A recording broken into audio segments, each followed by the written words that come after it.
My best friend thought sending me 50 intimate photos with my husband at 3:14 in the morning was the final blow to destroy my marriage. She captioned it claiming victory, but she failed to notice the background details. Those images were not just proof of betrayal, but a detailed map of the financial fraud I had been hunting for 6 months. Instead of screaming, I saved every file to ensure they went to prison while I walked away with everything. My name is Eliza, and I have spent the last decade designing structures meant to withstand the relentless weather of Seattle, but nothing could have prepared me for the structural failure of my own life that began at 3:14 in the morning.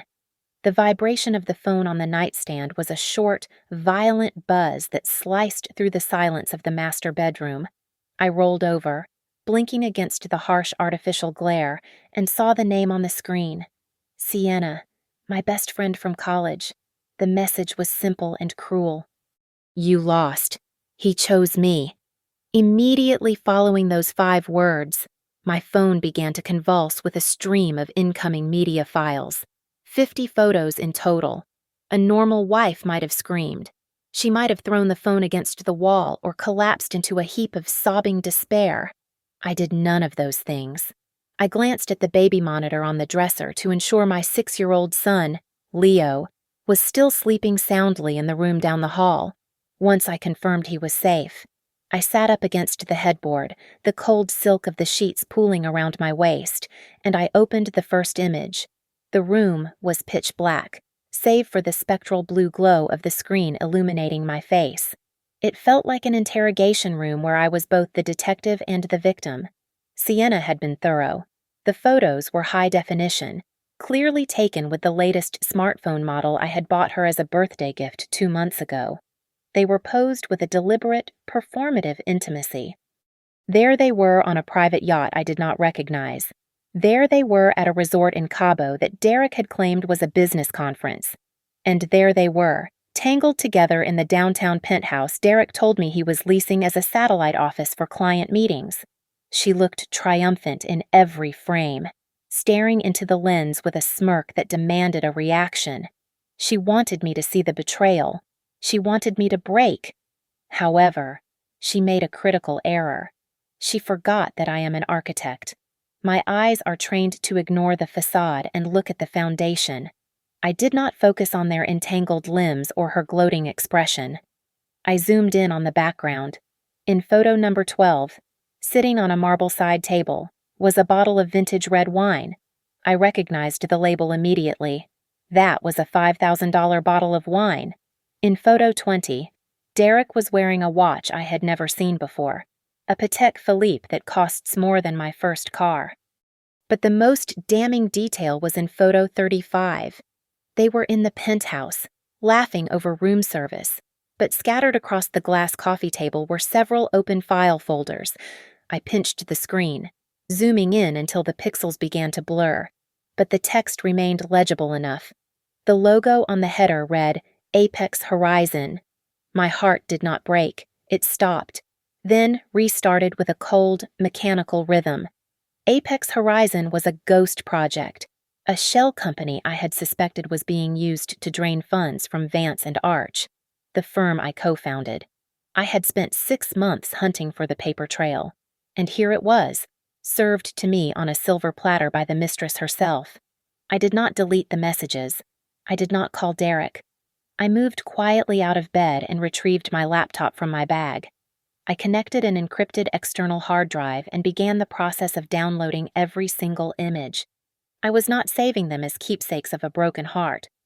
I was archiving them as evidence for a forensic audit.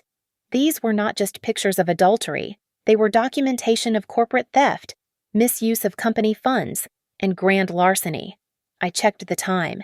It was now 3:40 in the morning. Derek had told me he was in Portland for a site visit, a 3-hour drive away. I checked the metadata on the final photo, sent just minutes ago. The GPS coordinates were embedded in the file. He was not in Portland.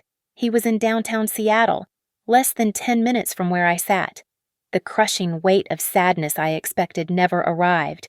Instead, a cold, sharp clarity washed over me. I looked at the empty side of the bed and realized the man I loved had died years ago. The man in the photos was just a liability I now had the power to liquidate. This was no longer a marriage. It was a war. And thanks to Sienna, I just acquired the ammunition to win. I did not wait for the sun to rise. At 4 o'clock in the morning, I dialed Marcus, my personal attorney and the only person in this city whose loyalty I could verify with absolute certainty. He answered on the third ring, his voice thick with sleep but instantly alert the moment I spoke my name. I told him to prepare the divorce filings and, more importantly, the emergency motion to freeze our joint assets. I needed a restraining order on the bank accounts before Derek woke up from his champagne-induced coma. Marcus did not ask for details. He simply asked for the evidence, and I told him I was bringing him a digital mountain of it. While Marcus began drafting the paperwork, I turned my kitchen table into a command center. On the left side of my screen were the 50 photos Sienna had sent with such malicious intent. On the right were the company financial reports I had secretly mirrored to a private server weeks ago. The correlation was sickeningly perfect. I matched the timestamp on photo number 7, taken at a luxury spa in Aspen, with an expense report filed on October 12th. Derek had claimed he was meeting a potential investor to discuss sustainable materials. The ledger showed a $3,000 charge classified under diplomatic guest expenses. I kept scrolling, my fingers flying across the keyboard as I built the timeline. November 4th. A yacht rental in Miami charged to client entertainment. December 23rd. A diamond necklace invoiced as premium office supplies. Then I found the payroll entry that made my blood run cold. Sienna, the woman who prided herself on being a free spirit too wild for the corporate world, was listed on my company payroll as an art consultant. She was drawing a salary of $8,000 a month for a position that did not exist. She was not just sleeping with my husband, she was living entirely on my dime, funded by the sweat and stress of my employees. I closed the laptop with a snap. I had seen enough. I went to the master closet and pulled down 2 suitcases. I did not pack clothes for a vacation. I packed for a tactical extraction. I took my birth certificate, Leo's passport, the deed to the house, my grandmother's emerald earrings, and the encrypted hard drive. Everything else, the designer clothes Derek liked me to wear, the furniture, the memories, I left behind. Before I woke Leo, I walked to the stainless steel refrigerator.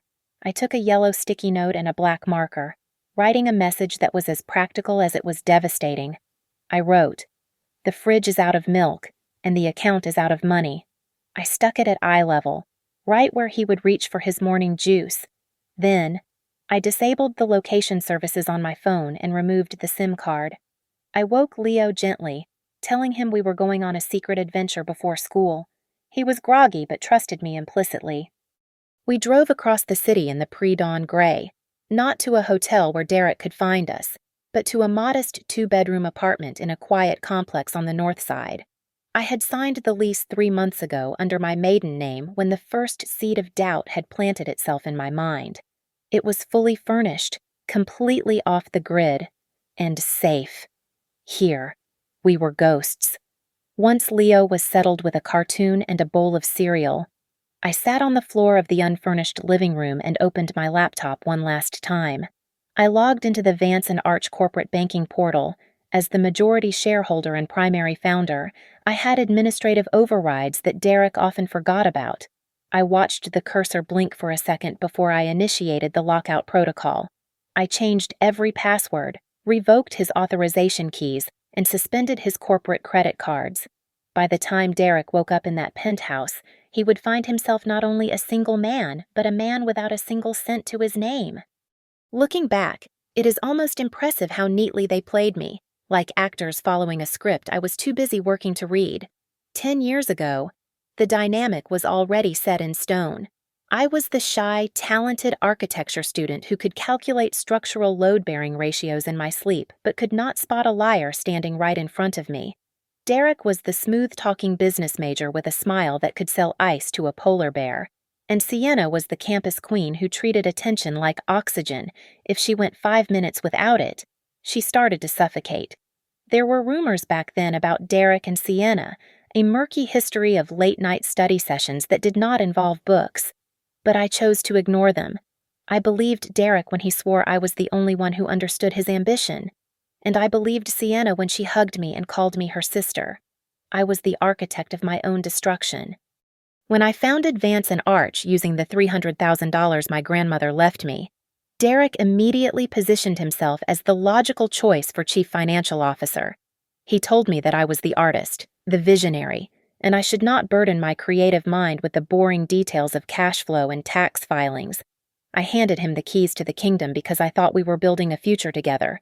I did not realize I was building the castle, and he was digging a tunnel under the walls to loot the treasury.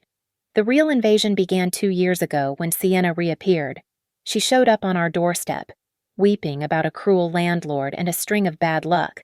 Looking fragile and broken, I was the one who insisted we help her. I was the one who created the art consultant position so she could have health insurance and dignity. I essentially paid for the tickets to my own execution. It was almost comical how quickly she integrated herself. She did not just take the job, she took my schedule, my favorite restaurants, and eventually, my husband. Then there was Patricia, Derek's mother. She was a woman who wore pearls to breakfast and criticism like a perfume. She never missed an opportunity to remind me that I was too dry, too focused on my career, and not feminine enough to keep a man like Derek satisfied. She would sit at my dinner table, eating the food I paid for, and loudly wonder why I could not be more like Sienna. "Look how charming Sienna is," she would say. "Sienna knows how to make a man feel like a king." I used to feel a knot of guilt in my stomach when she said those things. Now I realize Patricia was not just mean, she was an accomplice. She knew exactly where the money for her country club membership was coming from, and she knew Sienna was the distraction that kept Derek happy while he funneled cash into their pockets. The gaslighting was a masterclass in manipulation. Every time I came home late from a site visit, exhausted and covered in dust, Derek would sigh and tell me I was neglecting the family. He would make me feel like a monster for missing dinner, claiming he was lonely. Meanwhile, the bank records I had just analyzed showed that on those very nights, he was spending thousands of dollars on designer handbags and 5-course meals for Sienna. He made me apologize for working hard enough to fund his affair. But the most chilling realization came from looking at the photos again. Over the last year, Sienna had started changing. She cut her hair into a sharp bob, just like mine. She started wearing tailored pantsuits instead of her usual bohemian dresses. She even started ordering my signature drink. She did not just want to sleep with my husband, she wanted to be me. She wanted the respect, the title, and the lifestyle, but without the hard work or the talent. She was trying to single white female me out of my own existence. I stood in the bathroom of the safe house and wiped the cold water from my face. I looked into the cheap, spotted mirror above the sink. The naive girl from 10 years ago was gone. The guilty wife who tried to please a narcissist was gone. The woman staring back at me was cold, calculated, and holding a nuclear launch code in the form of a hard drive. They wanted drama. They wanted to replace me. They were about to learn that you cannot steal the life of the architect who built the world you are standing on without the whole thing coming down on your head. Derek arrived home at noon the next day, likely expecting a scene of domestic devastation. He probably anticipated finding me weeping on the sofa, begging for an explanation, or perhaps screaming and throwing his clothes onto the lawn. Instead, he found a house that echoed with silence. According to the security logs I was monitoring remotely, he wandered from room to room, calling out our names. When he realized the closets were empty of my essentials and Leo's favorite toys were gone, panic began to set in. He tried to order lunch from his favorite sushi restaurant, assuming I was just being dramatic and hiding at a hotel. 10 minutes later, he received a notification that his credit card had been declined. He tried another card, declined. He tried the joint checking account debit card, insufficient funds. His phone records, which I still had access to, showed he called me 17 times in the span of 20 minutes. Every single call went straight to voicemail because I had blocked his number the moment we left the driveway. Finally, he received a curt text message from Marcus, my attorney. instructing him that all future communication must go through legal counsel. Derek was not used to being walled out. He was used to being the one who built the walls. While Derek was spiraling, Sienna decided to pour gasoline on the fire. She called me, leaving a voicemail that dripped with condescension. She laughed, asking if I had run away to my mother's house because I was too embarrassed to face the reality that I had lost. She claimed I was pathetic for fleeing instead of fighting for my man, completely missing the irony that I was currently preparing to fight him in a federal court. Minutes later, I saw a notification on social media. Sienna had posted a photo of 2 champagne glasses clinking against a blurry sunset background with the caption stating, "True love always wins," unaware that her victory lap was about to turn into a sprint from the authorities. The drama extended to my office as well. My assistant texted me that Patricia, Derek's mother, had stormed into the lobby of Vance and Arch around 1 o'clock in the afternoon. She was screaming at the receptionist, accusing me of kidnapping her grandson and demanding to know where I was hiding. She made a scene, calling me unstable and vindictive in front of clients. However, she was met by 2 large security guards I had hired specifically for this scenario. They politely but firmly informed her that she was trespassing on private property and had no official business with the firm. When she tried to slap one of them, she was escorted out the front door, still shouting threats about calling the police, oblivious to the fact that the police would soon be very interested in her son's financial activities. The climax of the day was the emergency shareholder meeting I had summoned for 3 o'clock. I joined via a secure video link from the safe house, my face projected onto the large screen in the main conference room where Derek sat. He looked disheveled, wearing the same clothes from the photos Sienna had sent. He tried to log into the presentation system to take control of the meeting, but his credentials had been wiped. He stood there, powerless, while I addressed the board and the senior partners. I spoke calmly, informing them that effective immediately, Derek was suspended from his position as chief financial officer pending the results of an internal audit. The room went dead silent. Derek jumped to his feet, his face flushing a deep crimson. He looked at the camera and tried to charm the room, chuckling nervously as he explained that his wife was going through a difficult time. He told the shareholders that I was suffering from a delayed postpartum depression and was prone to irrational, jealous outbursts. He actually tried to convince a room full of intelligent business people that I was having a mental breakdown over a 6-year-old child. I let him finish his desperate speech. I waited for the silence to settle again. Then, I leaned into the camera and spoke clearly so everyone could hear. I told him that his medical diagnosis was interesting, but I was more interested in how he planned to explain the $200,000 in company funds funneled to an art consultant who had never produced a single piece of art for our firm. The color drained from Derek's face so fast it looked like he might faint. He opened his mouth to speak, but no sound came out. He knew, in that second, that I had seen everything. The days that followed were stripped of all emotion, replaced by the cold, hard logic of forensic accounting. Marcus and I sat in a windowless room with a team from an independent audit firm, systematically dismantling the life Derek had built on lies. We treated the 50 photos Sienna had sent not as pornography, but as receipts. We projected them onto the wall one by one, matching every timestamp to a transaction in the company ledger. It was a tedious process, but the results were damning. When we pulled up photo number 32, Sienna was beaming at the camera, wearing a necklace and earring set that sparkled aggressively under the hotel lights. I ran the date through our internal expense software. On that exact day, Derek had authorized a payment of $12,000 for what he categorized as premium construction materials for the West Side Library project. Unless Sienna was made of structural steel, that money was stolen. We moved to photo number 45. It showed the 2 of them sipping margaritas by a pool at a resort in Mexico. I cross-referenced this with Derek's travel log. He had claimed to be on a week-long trip to inspect sustainable oak sources for a new eco-friendly housing development. There was no oak in the photo, only a $4,000 bill for a private cabana charged to the company credit card. As we dug deeper, the petty theft evolved into grand larceny. We discovered a recurring payment to a vendor listed as S&D Holdings. At first glance, it looked like a legitimate subcontractor for drywall and insulation. However, a quick search of the corporate registry revealed that S&D Holdings was nothing more than a shell company registered to a post office box in Nevada, with funds being immediately routed to an offshore account in the Cayman Islands. S&D obviously stood for Sienna and Derek. Their arrogance was so profound that they had barely tried to hide the trail, assuming I would never be smart enough to look. With the audit complete, I did not just file for divorce. I signed a formal complaint with the Federal Bureau for Economic Crimes, alleging tax evasion, wire fraud, and embezzlement. I wanted the government to come for him before I even stepped into a family court. However, the war was not fought solely on paper.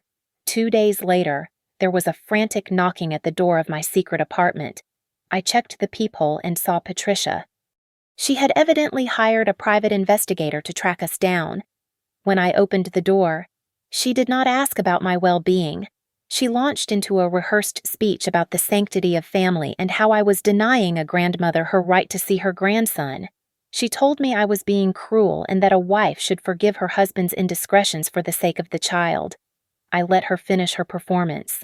Then, I handed her a single sheet of paper I had printed that morning. It was a bank statement highlighting a monthly transfer of $2,500 into her personal account. Patricia looked at it, confused. I explained to her that Derek had not been paying her allowance out of his own pocket.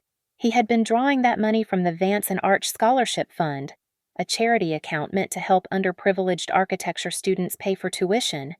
I watched the realization settle into her eyes. She was not just a bystander. She was a beneficiary of stolen charity funds. I leaned against the doorframe and gave her a choice that was as cold as the Seattle rain. I told her she had 2 options. Option 1 was to remain silent, go home, and keep the retirement condo that I was currently refraining from seizing. Option 2 was to go to court, testify on Derek's behalf, and force me to enter this document into evidence, which would result in her losing everything and possibly facing charges as an accessory. Patricia looked at the paper, then at me. She did not ask to see Leo. She did not ask about Derek. She simply folded the paper, put it in her purse, and turned around to walk back to her car. She chose her condo over her son without a moment of hesitation. I closed the door and locked it, feeling lighter than I had in years. Watching the facade of their glamorous life crumble was not just satisfying, it was a masterclass in cause and effect. The first domino to fall was the money. The federal freeze on their personal accounts hit them with the speed of a guillotine. 1 minute, they were living the high life on my dime, and the next, they were discovering the harsh reality of a declined debit card. I imagined Derek standing at a checkout counter, trying to buy his expensive hair gel, only to be told by a teenager that his card was dead. He could not access a single cent to pay for a lawyer, let alone a hotel room. Sienna was the next to feel the chill. She had been living in a luxury high-rise apartment that she loved to show off on social media, claiming it was a gift from her mysterious admirer. In reality, the lease was held by Vance and Arch for visiting consultants. Since I had proven she was not a consultant, she was technically squatting. I did not even have to file for eviction myself. I simply informed the building management that the unit was being used for unauthorized commercial activity, specifically the business of destroying my marriage, which violated the lease terms. They changed the digital locks while she was out getting a latte. She came back to find her vintage luggage sitting on the wet pavement of the curb. Derek fared no better. With the penthouse off limits and his credit frozen, he had no choice but to retreat to the one place that would still take him. He moved back in with his mother. The humiliation reached its peak 2 days later. Derek had parked his beloved sports car in his mother's driveway, likely hoping to maintain some shred of dignity. However, the bank was faster than he was. While the neighbors watched from their porches with their morning coffee, a tow truck driver hooked up his midlife crisis and dragged it away. Derek ran out in his bathrobe, waving his arms and shouting, "But you cannot negotiate with a repo man who has a valid court order." Desperation began to set in, and with it came stupidity. Sienna, realizing her cash flow had been severed, sent me a text message that was meant to be a threat. She said she had more photos of Derek, much more graphic ones, and she would release them to the public if I did not unlock the accounts. She actually thought this would shame me. She failed to realize that sending pornography to a woman who is currently suing you for extortion is not leverage. It is a confession. I did not reply. I simply forwarded the screenshot to the prosecutor. It was like watching someone try to put out a fire with a bucket of gasoline. I decided to control the narrative before the rumors could mutate. I issued a formal press release to the architectural journals and the local business press. It was brief, professional, and lethal. I announced a strategic restructuring of Vance and Arch, citing the immediate termination of senior leadership due to gross ethical misconduct and financial irregularities. I did not name Derek, but in a tight-knit community like Seattle, I did not have to. Everyone knew who the chief financial officer was. The phone stopped ringing for him immediately. The invitations to charity galas and gallery openings evaporated. The Seattle elite have a very low tolerance for scandal when it involves poverty and embezzlement. Then came the twist that made me laugh out loud in my empty kitchen. Sienna, needing cash desperately, took her collection of designer handbags and diamond jewelry to a high-end consignment shop. I heard the story later from a friend who works there. The appraisal was a disaster. It turned out that while Derek was stealing real money from my company, he was buying Sienna high-quality counterfeits. The bag she thought was worth $50,000 was a $300 knockoff. He had been scamming her while he was scamming me. The finale of their romance played out on a sidewalk in Belltown. Sienna, furious about the fake jewelry, screamed at Derek. Derek, stressed and broke, screamed back. They were so busy blaming each other that they did not notice the pedestrian filming them. By that evening, the video was circulating on local forums. It was not a romantic tragedy. It was a comedy sketch. They wanted to be the power couple of the year, but instead, they became a meme for the entire city to laugh at. In the quiet shelter of our new life, I began to rediscover the rhythm of existence that did not revolve around Derek's chaos. I spent the mornings in the small backyard of the safe house with Leo, teaching him how to plant vegetables. There was something incredibly grounding about putting your hands in the dirt, about nurturing something that would grow simply because you cared for it. Leo asked about his father. Of course, I did not lie to him. Nor did I poison him with the anger that sometimes still simmered in my chest. I simply told him that his father had made some very big mistakes and needed to go away for a while to fix them. I wanted Leo to remember his father, but I refused to let him idolize a man who had treated our family like a disposable asset. Professionally, I expected a mass exodus of clients, but the opposite happened. The phone began to ring, not with cancellations, but with affirmations. It turned out that the developers and city planners I had worked with for a decade had hired Vance and Arch for my designs, not for Derek's charm. They knew who the engine of the company was. One major client told me over the phone that as long as I was the one holding the pencil, he did not care who was holding the checkbook. However, the sharks did circle. A competitor, a man who had been trying to undercut my bids for 5 years, requested a meeting. He offered to buy my firm for pennies on the dollar, framing it as a mercy kill to save me from bankruptcy. He put an offer of $2 million on the table, implying it was generous given the scandal. I did not get angry. I simply opened my portfolio and showed him the blueprints for the new municipal library project I had just finished designing in secret. It was brilliant, innovative, and worth 10 times his offer. I told him that the dead weight had been cut loose and the company was now lighter and faster than ever. He retracted his offer and left, realizing he was not talking to a victim, but to a survivor. To solidify this new narrative, I met with an old friend who was a senior editor at the city's leading business journal. We met at a quiet cafe, and I gave her the exclusive interview she had been asking for. I controlled the frame completely. I did not cry or play the scorned woman. I spoke like a CEO who had discovered internal corruption and excised it with surgical precision. I told her that Vance and Arch was under new management, effective immediately, and that we were stronger for it. I framed the divorce not as a tragedy, but as a corporate restructuring. While I was building my future, Sienna was busy destroying what was left of her past. Late that Tuesday night, my phone alerted me to motion detected at the old Vance and Arch offices. I had revoked everyone's keycards, but Sienna, in a state of panic, had apparently decided that breaking and entering was a viable solution to her problems. I opened the security feed on my laptop and watched in high definition as she shattered the glass of the side door. She was frantic, her hair wild, wearing dark clothes as if she were in a spy movie. She ran straight to Derek's old office and tried to log into his desktop computer. I assumed she was trying to delete the incriminating files about S&D Holdings, unaware that the FBI had already cloned that hard drive 3 days ago.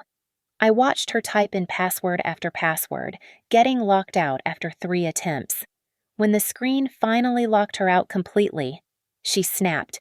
She picked up a heavy stapler and smashed the monitor, screaming silently on the muted feed. She swept the papers off the desk and kicked the chair over. I did not call the police immediately. I let her finish her tantrum so the cameras could capture every second of the destruction. Once she fled the scene, I downloaded the footage and attached it to an email addressed to the detective in charge of my case. I had them for fraud and embezzlement, but adding felony burglary and destruction of property to the list felt like the appropriate cherry on top. She wanted to break into my life. Now she had broken into a crime scene. The day of the hearing arrived with the heavy, gray atmosphere typical of a Seattle morning. But inside the courtroom, the air was electric with tension. Derek walked in looking like a shadow of the man he used to be. Because I had successfully frozen our joint assets and his personal accounts were under investigation, he could not afford the high-powered legal team he always bragged about hiring. Instead, he was represented by a lawyer who looked like he operated out of a strip mall office next to a laundromat. His suit was ill-fitting, and he shuffled his papers with a nervous energy that smelled of desperation. Despite their weak position, they decided to play a dirty game. Derek's lawyer stood up and attempted to paint me as the villain in my own tragedy. He argued that I was guilty of an emotional affair with my career, claiming I had neglected my duties as a wife and mother to chase awards and contracts. He actually had the audacity to demand 50% of the remaining marital assets and shared custody of Leo.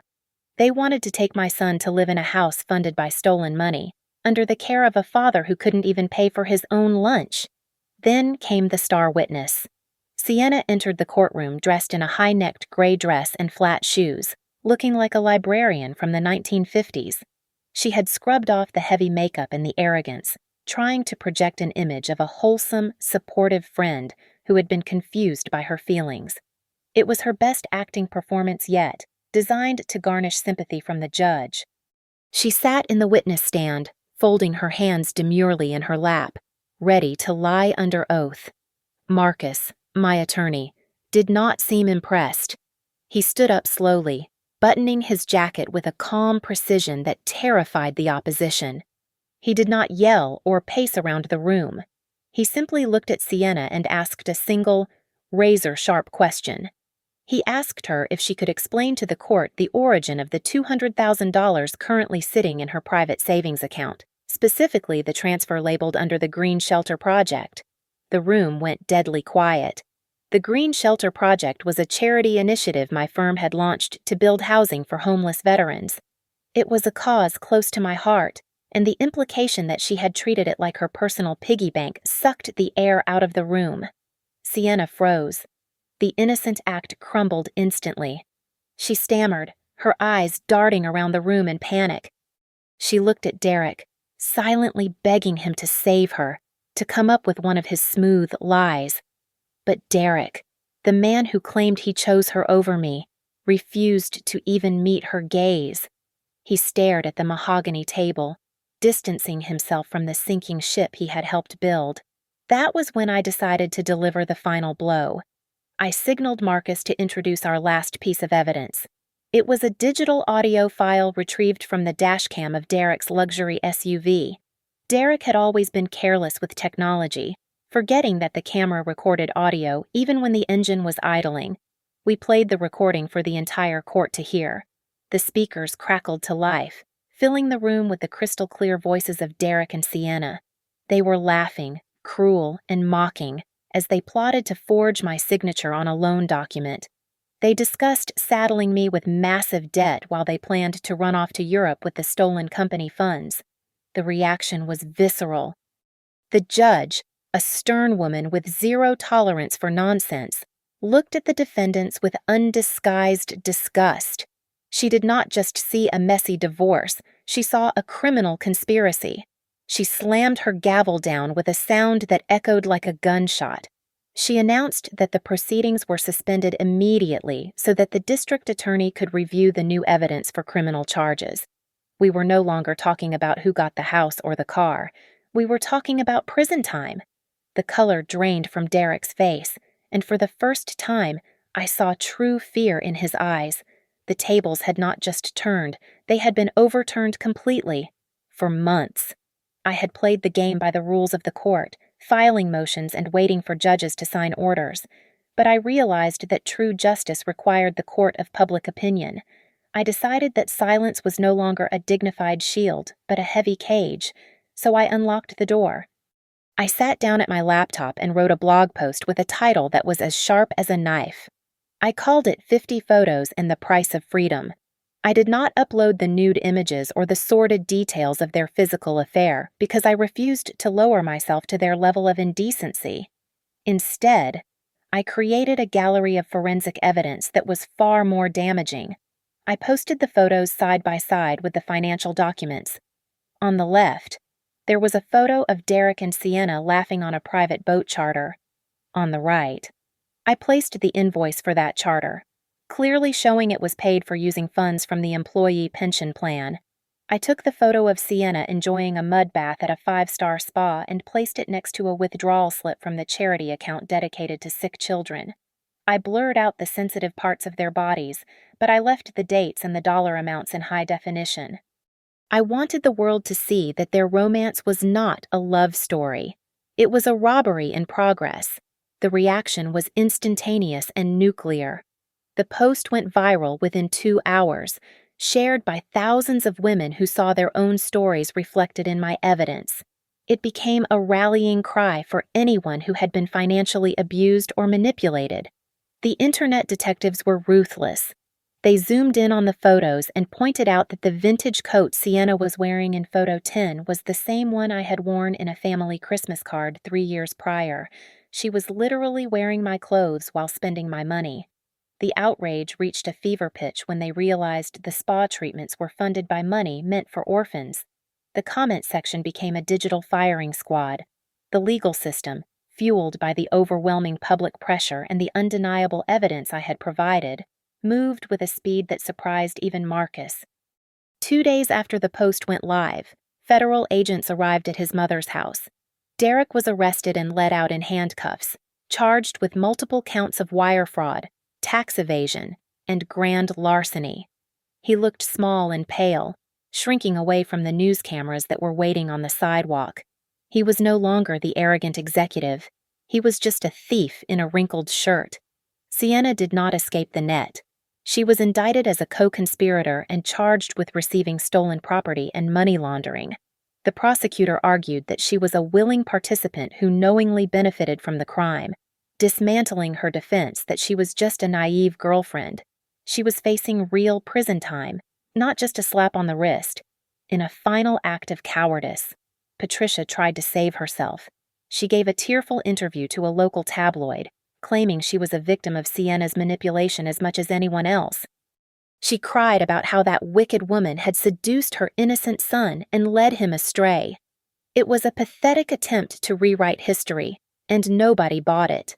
The public ignored her crocodile tears, seeing her for exactly what she was. I sat in my new office on the top floor of a building overlooking the Seattle skyline. The space was bright, modern, and completely mine. The phone on my desk was silent for the first time in weeks. I looked out at the city, watching the ferry boats cut through the gray water of the Sound. The anger that had fueled me for so long was gone, replaced by a profound sense of peace. The malignant tumor that had been draining my life and my finances had finally been cut out. I took a deep breath, filling my lungs with air that tasted like freedom. The war was over, and I was the last one standing. I thought the nightmare was over when the handcuffs clicked. But desperate people do desperate things. Sienna, who was out on bail pending her trial, made one last attempt to hurt me. She did not go to my office or my home. She went to Leo's elementary school. She stood at the gates, screaming about how I had ruined her life, demanding to see the child she had never actually cared about.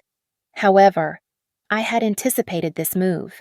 I knew that when a narcissist loses control, they lash out at the most vulnerable target.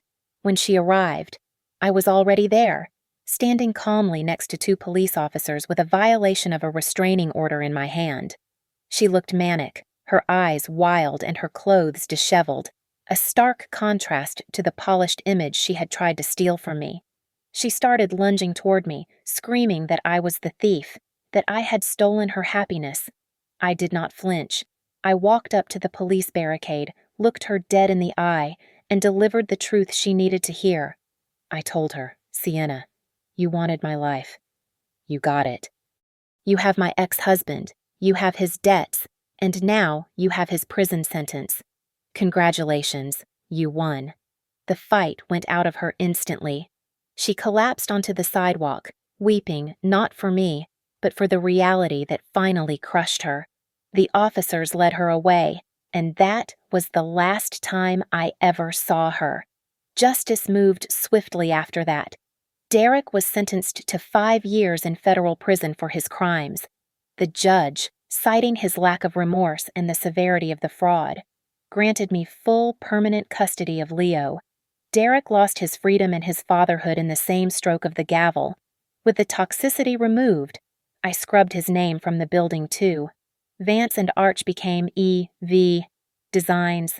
It was just my initials, standing alone, strong and independent. I took the settlement money I recovered from their hidden accounts and did not buy a yacht or a diamond. I started a legal defense fund to provide aid for women trapped in financially abusive marriages, ensuring no one else would have to wait until 3 a.m. to find their exit strategy. The real ending, however, did not happen in a courtroom. It happened on a quiet stretch of beach where I took Leo for a vacation. The sun was setting, painting the sky in shades of violet and gold.